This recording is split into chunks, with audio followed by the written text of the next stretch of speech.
Ni hao. So in this video, as part of my Chinese philosophy series, we're going to be talking about the writings of Fei Tzu, who's probably the greatest philosopher of the Fa Chia school, also called the Legalists, or the Realists in some cases.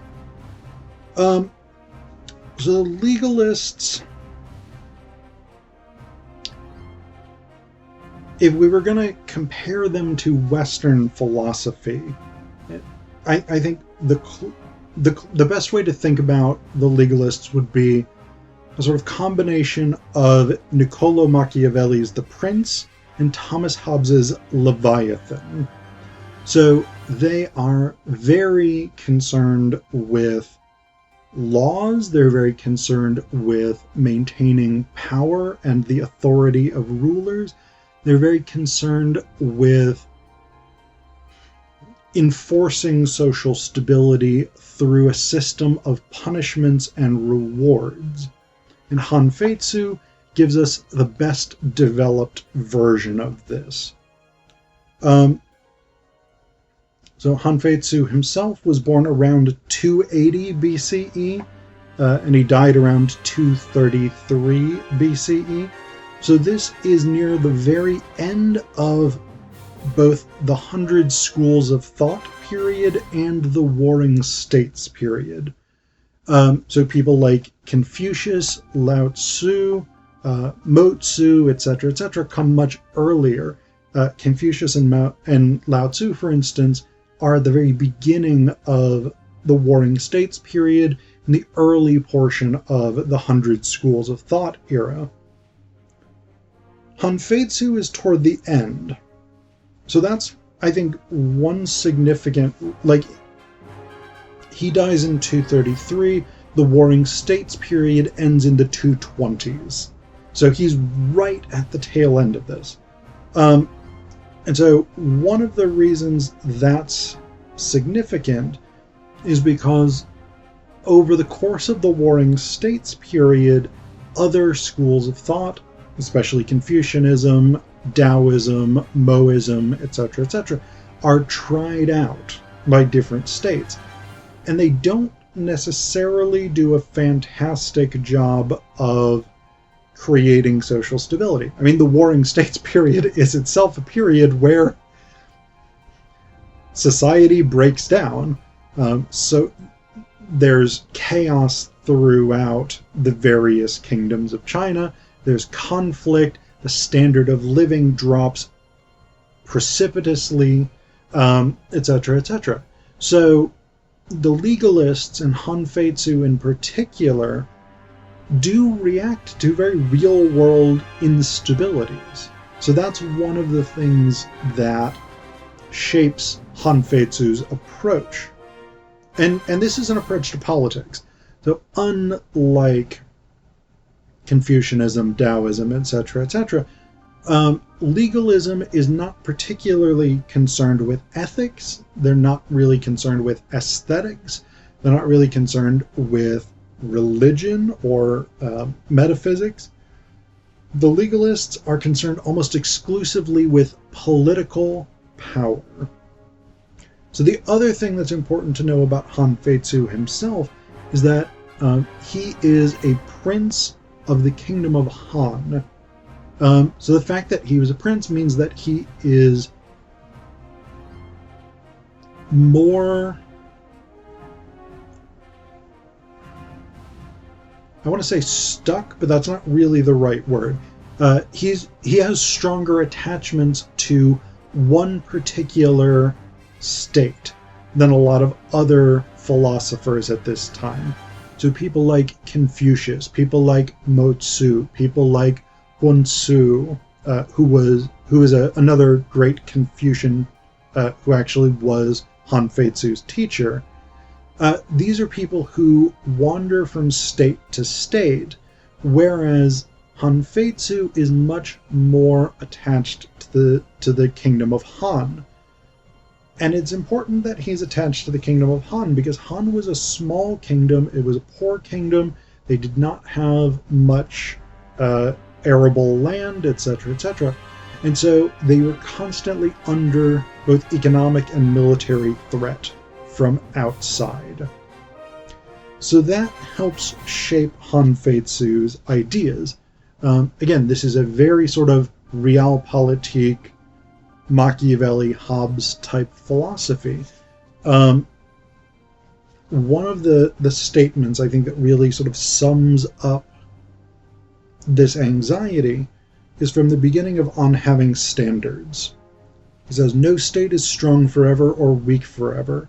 If those who uphold the law are strong, the state will be strong. If they are weak, the state will be weak." So this is the central concern here. And the way that the legalists determine that a state should remain strong is through the use of strict laws. So he says here, later on Having Standards, "Laws are the means of prohibiting error and ruling out selfish motives. Strict penalties are the means of enforcing order and disciplining inferiors. Authority should never reside in two places. The power of decree should never be open to joint use. If authority and power are shared with others, then all manner of abuse will become rife. If law does not command respect, then all the ruler's actions will be endangered. If penalties are not enforced, then evil will never be surmounted." So this is the sort of key thing for the legalists is, and actually what's really interesting about Han Fei Tzu's approach to this is I would characterize it as a kind of Taoist panopticon, because essentially what he advises rulers need to do is to set up very clear and distinct laws so that everyone knows exactly what they're allowed to do and what they're required to do, along with what specific rewards will be given for compliance with those laws and what specific penalties will be given for failure to comply. And then the ruler steps back. It's interesting reading Han Fei Tzu because so much of it is about, as a ruler, keep your desires secret, keep your preferences obscure, listen without being seen to listen, watch without being seen to watch, etc., etc. And so again, there's this sort of Taoist be nothing, be an empty space around which the way unfolds, or in Han Fei Tzu's case, around which the law unfolds. And that is really interesting because, on the one hand, this ruler has to be strong and has to be sort of clear about what the laws are and has to enforce those laws clearly, but it's also crucial that the ruler take himself, and this is almost possibly exclusively male rulers, although there is some talk of like queen mothers and things like this, but the ruler has to take themselves out of the equation and let it be the law that dispenses punishment. Let it be the law that determines who's rewarded, who's penalized. And this is, I guess, a really so I guess a way that you might think about this that makes sense to me is like, this is the contrast with someone like Charles I of England. So he believed very deeply in the divine right of kings. He believed that he had the right to rule and to do whatever he wanted as ruler. And so he ruled arbitrarily. He ruled basically from his own whims. And this is exactly what Han Fei Tzu says you do not do. You rule according to the law. You allow the law to execute your will without it being you, the ruler, choosing to do that. So you remove the sort of the whim. You remove the ruler's personal desire that can make monarchical decisions feel very arbitrary. you structure things in such a way that the law does the work. The law carries out what you want carried out, and it isn't you, the ruler, who is making these arbitrary choices. And the way you do this, according to Han Fei Tzu, is through an elaborate series of punishments and rewards. So, for instance, in the end of The Way of the Ruler, he says, "The enlightened ruler is bestowing rewards is as benign as the seasonable rain. The dew of his bounty profits all men. But in doling out punishment, he is as terrible as the thunder. Even the holy sages cannot assuage him. The enlightened ruler is never over-liberal in his rewards, never over-lenient in his punishments. If his rewards are too liberal, then ministers who have won merit in the past will grow lax in their duties, and if his punishments are too lenient, then evil ministers will find it easy to do wrong. Thus, if a man has truly won merit, no matter how humble and far removed he may be, he must be rewarded. And if he has truly committed error, no matter how close and dear to the ruler he may be, he must be punished. If those who are humble and far removed can be sure of reward, and those close and dear to the ruler can be sure of punishment, then the former will not stint in their efforts, and the latter will not grow proud." Similarly, he begins the essay, "The Two Handles." "The enlightened ruler controls his ministers by means of two handles alone. The two handles are punishment and favor." What do I mean by punishment and favor? To inflict mutilation and death on men is called punishment. To bestow honor and reward is called favor. Those who act as ministers fear the penalties and hope to profit by the rewards. Hence, if the ruler wields his punishments and favors, the ministers will fear his sternness and flock to receive his benefits. But the evil ministers of the age are different. They cajole the ruler into letting them inflict punishment themselves on men they hate and bestow rewards on men they like. Now, if the ruler of men does not insist upon preserving to himself the right to dispense profit in the form of rewards and show his sternness in punishments, but indeed hands them out on the advice of his ministers, then the people of the state will all fear the ministers and hold the ruler in contempt, will flock to the ministers and desert the ruler. This is the danger that arises when the ruler loses control of punishments and favors. So, again, this is a very sort of Thomas Hobbes type view that everyone is out for their own power, and the only way to maintain control is for the ruler to have exclusive rights to both rewards and state violence.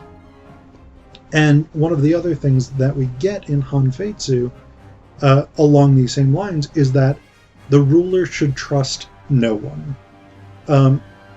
And in the essay Precautions Within the Palace, he starts explicitly by saying, don't trust your family, don't trust your wife or your consorts or your concubines, don't trust your children.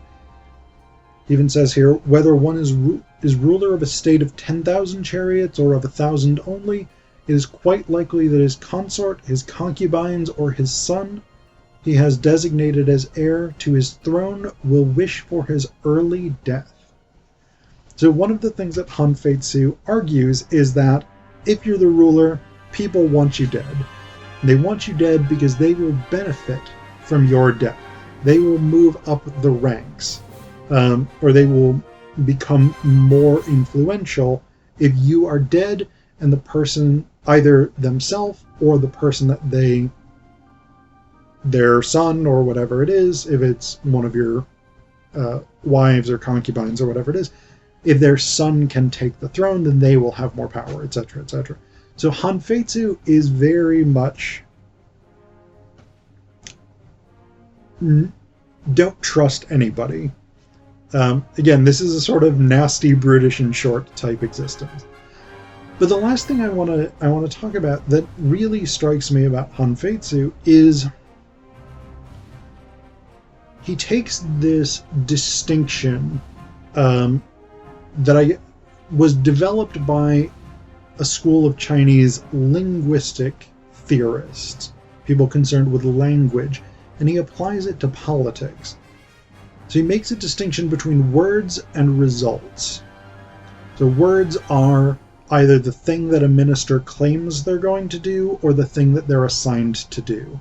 Results are what they actually do.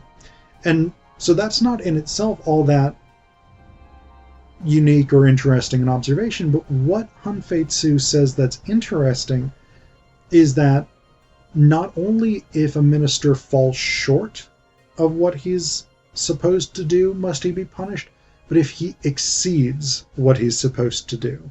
So if he does less or if he does more, he must be punished.